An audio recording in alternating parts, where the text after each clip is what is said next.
दोस्तों स्वागत है आप सभी का हमारे इस वीडियो में। दोस्तों मैं गोविंद जायसवाल। दोस्तों आज का जो हमारा टॉपिक है वो है उत्तल दर्पण से सूत्र का निगमन, यानी कि जो सूत्र होता है 1/u + 1/v = 1/f वाला जो सूत्र होता है उसको हम उत्तल दर्पण की सहायता से कैसे यहाँ पर प्रूव्ड करेंगे, कैसे यहाँ पर सिद्ध करेंगे, कैसे यहाँ पर प्राप्त करेंगे, इन चीज़ों को यहाँ पर हम आज जानेंगे इस वीडियो में। तो दोस्तों इस चीज़ को समझने के लिए सिंपली से यहाँ पर हमको एक ड्रा करना होगा चित्र, और उसी के माध्यम से हम सारी बातों को आसानी से समझ पाएंगे। तो दोस्तों ये रहा हमारा एक उत्तल दर्पण यम1 यम2।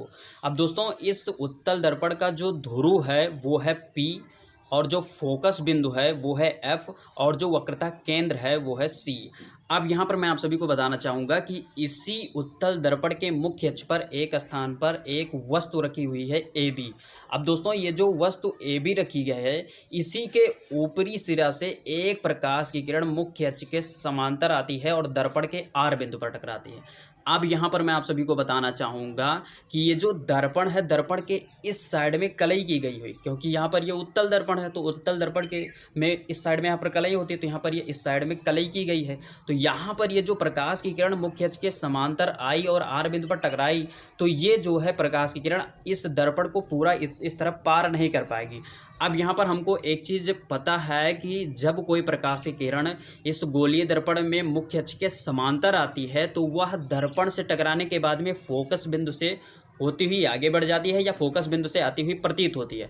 तो यहाँ पर क्या हुआ कि जो फोकस बिंदु है ये इस कलई के इस साइड में है, तो यहाँ पर प्रकाश की किरण इस साइड में तो आ नहीं पाएगी। तो यहाँ पर हम क्या करेंगे कि इस फोकस बिंदु से हम यहाँ पर इस R बिंदु तक एक यहाँ पर डॉट डॉट लाइन द्वारा एक काल्पनिक रेखा खींच लेंगे, और इसी के सीध में हम ऊपर की तरफ प्रकाश की किरण ये चली जाएगी। यानी कि यहाँ पर जो प्रकाश की किरण मुख्य अक्ष के समांतर चली और दर्पण के R बिंदु पर आकर टकराई, तो ये R बिंदु पर टकराने के बाद में ये फोकस बिंदु के सीध में ऊपर की तरफ चली जाएगी। यानी कि ये इस प्रकार से आई और दर्पण पर टकराई, और दर्पण पर टकराने के बाद में ये ऊपर की तरफ चली गई। तो ये हमारी हो गई पहली प्रकाश की किरण। अब हम यहाँ पर बात करते हैं दूसरी प्रकाश की किरण के बारे में। तो दोस्तों यहाँ पर ये जो वस्तु रखा हुआ है AB, इसी से टकराती हुई एक प्रकाश की किरण चलती है और ये वक्रता केंद्र की ओर आती है। तो जब ये वक्रता केंद्र की ओर आती है तो ये आकर सबसे पहले दर्पण के यहाँ पर S बिंदु पर टकराती है। अब हमको पता है कि ये जो दर्पण है, दर्पण के इस साइड में कलई की गई हुई है, तो यहाँ पर जो प्रकाश किरण यहाँ पर आ रही है ये इस साइड में नहीं आ पाएगी। तो यहाँ पर हम क्या करेंगे कि इस यस बिंदु तक हम इस वक्रता केंद्र से लेकर इस यस बिंदु तक एक हम काल्पनिक रेखा खींच लेंगे। यानी कि ये जो प्रकाश की किरण ये आ रही है वक्रता केंद्र की ओर, तो ये कुछ इस प्रकार से आई और यहाँ पर हमने इसको काल्पनिक रेखा द्वारा खींच लिया। अब यहाँ पर हमको पता है कि जब कोई प्रकाश की किरण वक्रता केंद्र से होती हुई आती है तो यहाँ पर ये दर्पण पर टकराने के बाद में उसी मार्ग से वापस हो जाती है।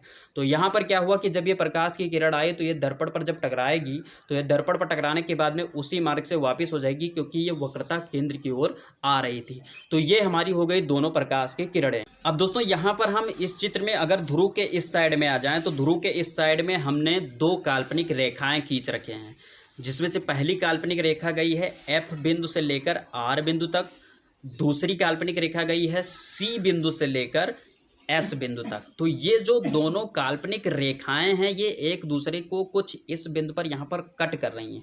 तो जहाँ पर ये कट कर रही हैं वहाँ से लेकर अगर हम मुख्य अक्ष तक एक लाइन खींच दें तो यही लाइन हमारा होगा प्रतिबिंब A' B', यानी कि जो वस्तु उस साइड में रखी गई थी AB, उसका जो प्रतिबिंब होगा वो यहाँ पर A' B' होगा। तो हमने प्रतिबिंब बना लिया। अब यहाँ पर एक चीज़ इस चित्र में और करना है कि ये जो मुख्य अक्ष है, मुख्य अक्ष पर हमें खींचना है एक लंब जो कि R बिंदु पर जाकर मिले। तो यहाँ पर हम R बिंदु से इस मुख्य अक्ष तक एक लाइन खींच लेते हैं और मुख्य अक्ष के यम बिंदु पर आकर ये लाइन मिलती है। तो ये हमारी जो चित्र है ये कंप्लीट हो गई। अब यहाँ पर बात आती है चिन्ह परिपाटी के बारे में, यानी कि गोलीय दर्पण के लिए चिन्ह परिपाटी के बारे में। अब यहाँ पर सबसे पहले जान लेते हैं कि चिन्ह परिपाटी का मतलब क्या होता है। चिन्ह परिपाटी ये चीज़ दर्शाता है कि जो आपकी ये ध्रुव है, इस ध्रुव से वस्तु की जो दूरी है या फिर ध्रुव से प्रतिबिंब की जो दूरी है या फोकस दूरी है या वक्रता त्रिज्या है, इसको कब माइनस में लिखा जाता है, कब प्लस में लिखा जाता है, यही चीज़ दर्शाती है ये चिन्ह परिपाटी। तो चिन्ह परिपाटी को अगर हम समझें तो ये जो दर्पण का ध्रुव है, ध्रुव के उस साइड में जितनी भी दूरियां मापी जाएंगी उसको माइनस में मापा जाएगा, और ध्रुव के इस साइड में जितनी भी दूरियां मापी जाएंगी उसको प्लस में मापा जाएगा। तो ये इतनी बात कंप्लीट हो गई। और यहाँ पर अब हम जान लेते हैं कि यहाँ पर वस्तु की दूरी को किससे लिखते हैं, प्रतिबिंब की दूरी को किससे लिखते हैं, फोकस दूरी को किससे लिखते हैं। तो यहाँ पर अगर हम वस्तु की दूरी की बात करें तो वस्तु की दूरी को हम लिखते हैं स्मॉल यू से, और प्रतिबिंब की दूरी को लिखते हैं स्मॉल वी से, और फिर फोकस दूरी को लिखते हैं स्मॉल एफ से, और वक्रता त्रिज्या को लिखते हैं स्मॉल आर से। तो ये इतनी बात हो गई। अब यहाँ पर हम इस चित्र से देखकर हम अपने इन चारों चीज़ों को, चारों दूरियों को लिख लेते हैं। तो यहाँ पर सबसे पहले हम वस्तु की दूरी लिखते हैं। तो वस्तु की दूरी हमारी है पी से लेकर बी तक, क्योंकि जो वस्तु है वो हमारी है ए बी। तो यहाँ पर जो दूरी है ये हमारी हो गई वस्तु की दूरी पी बी बराबर माइनस यू। अब यहाँ पर माइनस यू इसलिए लिखा गया क्योंकि यहाँ पर उस साइड में मापी गई दूरी है, इसलिए माइनस लगा, और जो वस्तु की दूरी होती है उसको यू से लिखते हैं तो यू लिख दिया। ये इतनी बात कंप्लीट हो गई। अब यहाँ पर हम बात करते हैं प्रतिबिंब की दूरी के बारे में। तो प्रतिबिंब की दूरी यहाँ पर अगर हम बात करें तो प्रतिबिंब की दूरी है पी से लेकर बी डैश तक।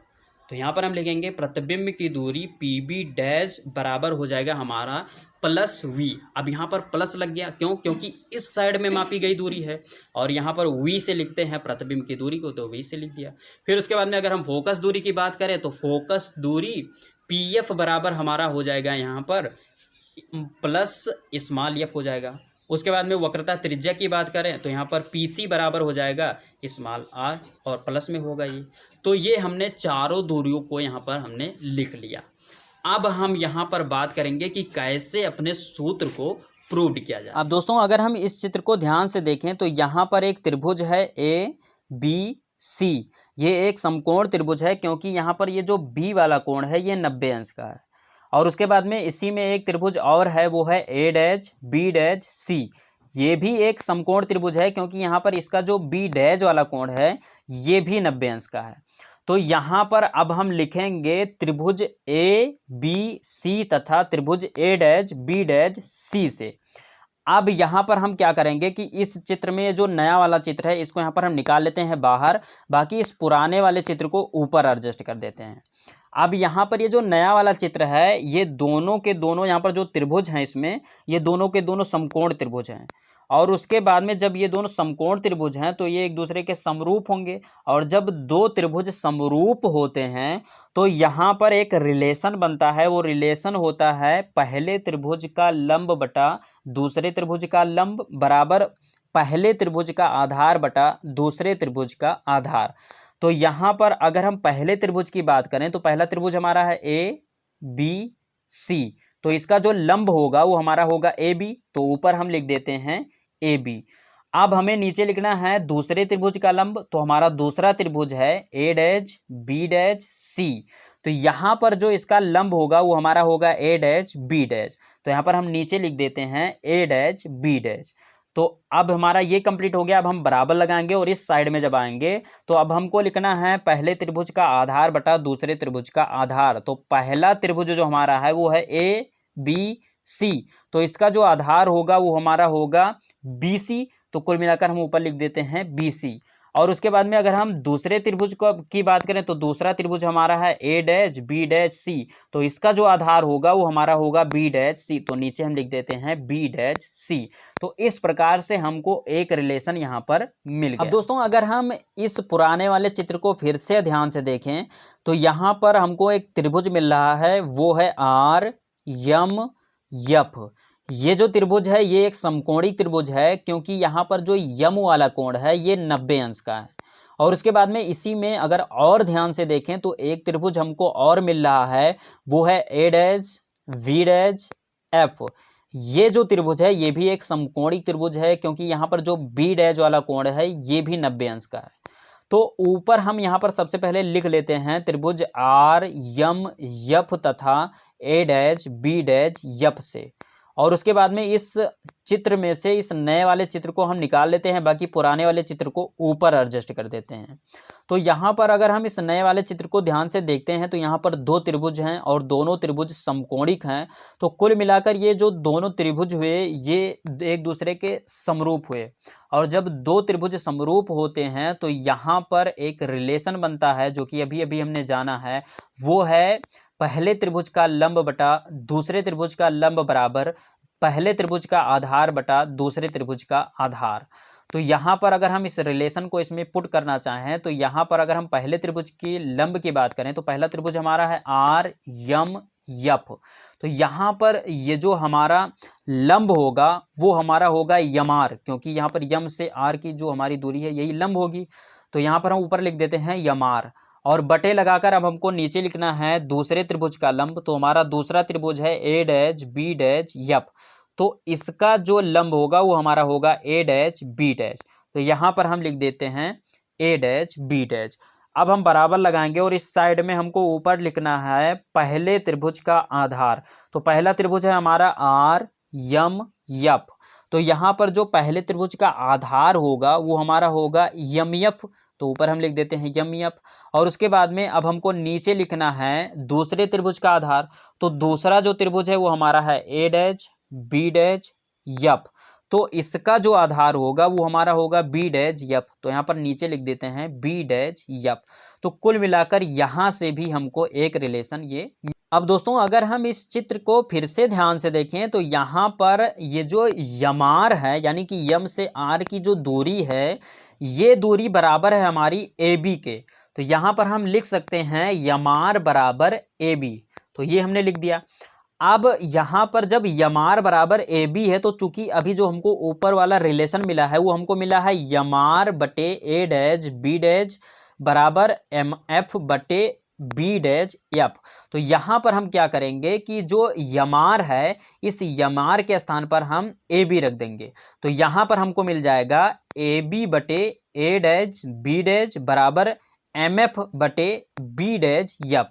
तो यहाँ से ये रिलेशन हमको मिल गया। अब दोस्तों एक चीज़ और यहाँ पर मैं आप सभी को बताना चाहूँगा कि ये जो यूबीएफ में संबंध बनता है ये तभी बनता है जब दर्पण का द्वारक बहुत ज़्यादा छोटा होता है।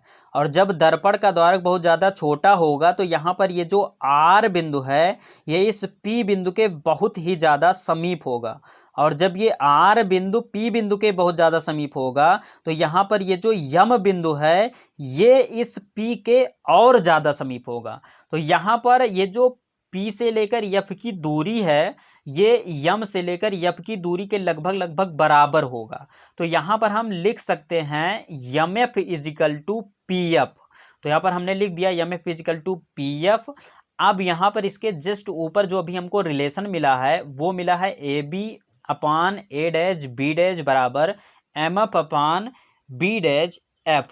तो यहाँ पर ये जो एम एफ है इस एम एफ के स्थान पर अब हम पी एफ लिख सकते हैं क्योंकि यहाँ पर हमको मिला है M F is equal to P F. तो यहाँ पर अब हमको नया एक रिलेशन मिलेगा वो होगा A B upon A dash B dash बराबर इस एम एफ के स्थान पर हमने लिख दिया यहाँ पर पी एफ और बटे में बी डैश एफ हो जाएगा। तो यहाँ पर इसको हम बना लेते हैं समीकरण नंबर सेकेंड और यहाँ पर जो ऊपर वाला ये जो पहला वाला हमको रिलेशन मिला था इसको हम समीकरण नंबर फर्स्ट बना देते हैं। अब दोस्तों अगर हम यहाँ पर ध्यान से देखें समीकरण नंबर फर्स्ट और समीकरण नंबर सेकंड तो यहाँ पर समीकरण नंबर फर्स्ट में भी A B upon A dash B dash का मान दिया गया है और समीकरण नंबर सेकंड में भी A B upon A dash B dash का मान दिया गया है। तो यहाँ पर हम क्या करेंगे कि समीकरण नंबर सेकंड में जो A B upon A dash B dash है इसके स्थान पर हम लाकर इस समीकरण नंबर फर्स्ट से A B upon A dash B dash का मान यानी कि B C upon B dash C को लाकर रख देंगे। तो यहाँ पर हम लिखेंगे समीकरण नंबर फर्स्ट हुआ सेकंड से और यहाँ पर जब मान रखेंगे तो हमको एक रिलेशन मिलेगा B C upon B dash C equal to P F upon B dash F. तो ये हमको एक रिलेशन मिल गया। अब इसी रिलेशन को हम थोड़ा ठीक ठाक कर लेंगे और इसी में मान रखा जाएगा। तो यहाँ पर अगर हम इस रिलेशन को ध्यान से देखें तो यहाँ पर हमारा है ये बी सी। तो ये जो BC है अगर हम BC को चित्र में देखें तो यहाँ पर B यहाँ पर है और C यहाँ पर है यानी BC ये हमारी दूरी है। अब इस दूरी को हम थोड़ा तोड़ कर लिखेंगे। तो जब हम तोड़ कर लिखेंगे तो यहाँ पर हम लिख सकते हैं PC अर्थात P से लेकर C तक की जो दूरी है ये और उसके बाद में प्लस लगाकर हम PB लिख देंगे। यानी कि ये जो PC है ये P से लेकर C तक की जो दूरी है इसी में अगर हम P से लेकर B तक की दूरी को जोड़ दें तो हमारा ये हो जाएगा PC प्लस PB और यही हमारा हो जाएगा यहाँ पर BC यानी कि हम BC जो दूरी है वो हमें मिल जाएगी। तो यहाँ पर हम लिख देते हैं PC प्लस PB। उसके बाद में अगर हम नीचे वाले पर आ जाएं तो यहाँ पर है बी डैश सी। तो ऊपर देखें तो बी डैश यहाँ पर है और सी यहाँ पर है। तो यहाँ पर इसको कैसे लिख सकते हैं तो यहाँ पर हम लिख सकते हैं पी सी, अर्थात यहाँ पर P से लेकर C तक की जो दूरी है, इसमें से अगर हम PB अर्थात P से लेकर B डैश तक की जो दूरी है इसको माइनस कर दें तो यहाँ पर हमको मिल जाएगा B डैश यप। तो यहाँ पर हम लिख देते हैं नीचे PC माइनस PB डैश। अब बराबर लगाएंगे और इस साइड में अगर हम आएंगे तो ऊपर हमारा लिखा हुआ है PF, तो PF को हम वैसे के वैसे ही रहने देते हैं। और उसके बाद में यहाँ पर नीचे लिखा है B डैश यफ, तो बी डैश यफ को हम क्या लिख सकते हैं, इसको ध्यान से देखते हैं। तो बी डैश यहाँ पर है और यफ यहाँ पर है, तो बी डैश यफ के स्थान पर हम लिख सकते हैं पी एफ। पी एफ यहाँ पर है, पी ये है और यफ यहाँ है। तो पी एफ में से अगर हम पी बी डैश को यहाँ पर घटा दें तो हमको मिल जाएगा यहाँ पर बी डैश यफ। तो कुल मिलाकर यहाँ पर हम बी डैश यफ के स्थान पर हम लिख सकते हैं P F minus P B dash. तो ये इतनी बात हमने कर ली कंप्लीट। अब यहाँ पर ये जो PC है, PB है, यहाँ पर PC है, PB डैश है, इन सब का मान हमारे पास है, ऊपर हमने लिख रखा है। तो यहाँ पर PC लिखा है तो PC के स्थान पर हम क्या लिखेंगे, ऊपर अगर हम मान देखें तो PC का जो हमारा मान है वो है वक्रता त्रिज्या PC बराबर प्लस R। तो PC के स्थान पर हम लिख देते हैं R।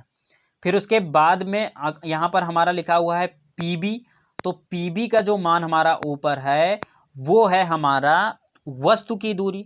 तो यहाँ पर वस्तु की दूरी PB बराबर लिखा है माइनस यू, तो यहाँ पर हम लिख देते हैं माइनस यू। तो कुल मिलाकर ऊपर हो गया R।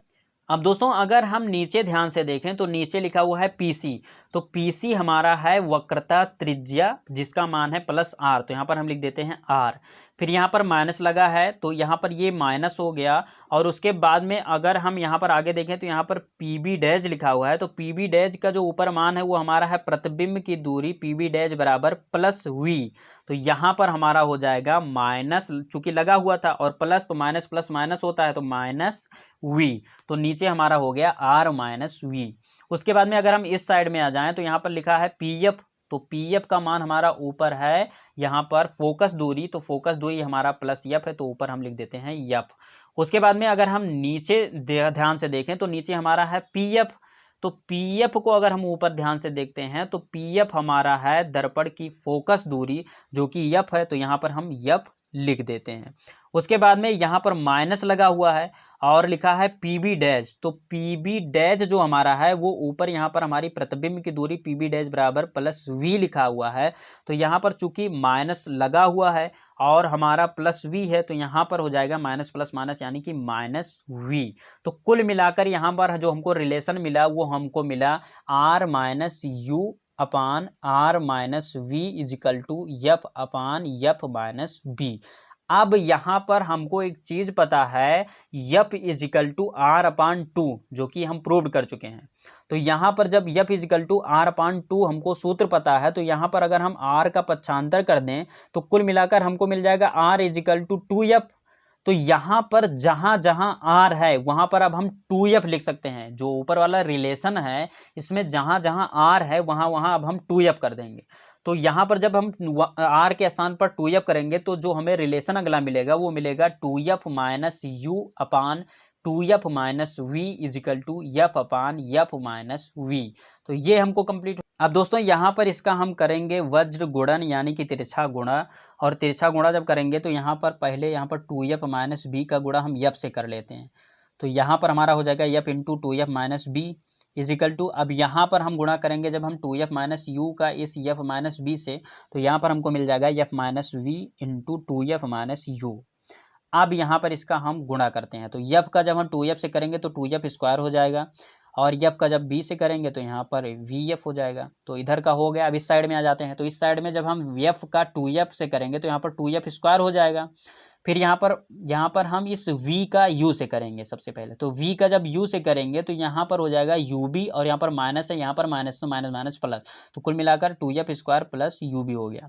उसके बाद में यहाँ पर अब हम करेंगे इस V का गुणा इस 2F से, तो जब V का गुणा 2F से करेंगे तो 2BF हो जाएगा, और यहाँ पर माइनस लगा है तो माइनस हो गया, तो माइनस 2BF हो गया।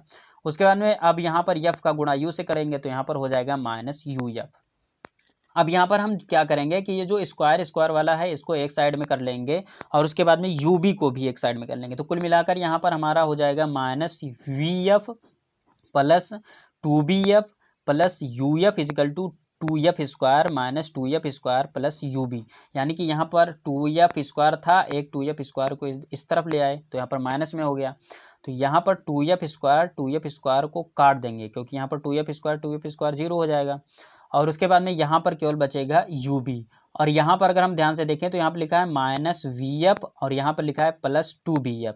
तो माइनस प्लस माइनस हो जाएगा, तो 2bf में से जब bf घट जाएगा तो यहाँ पर हमको बचेगा bf plus uf equal to ub।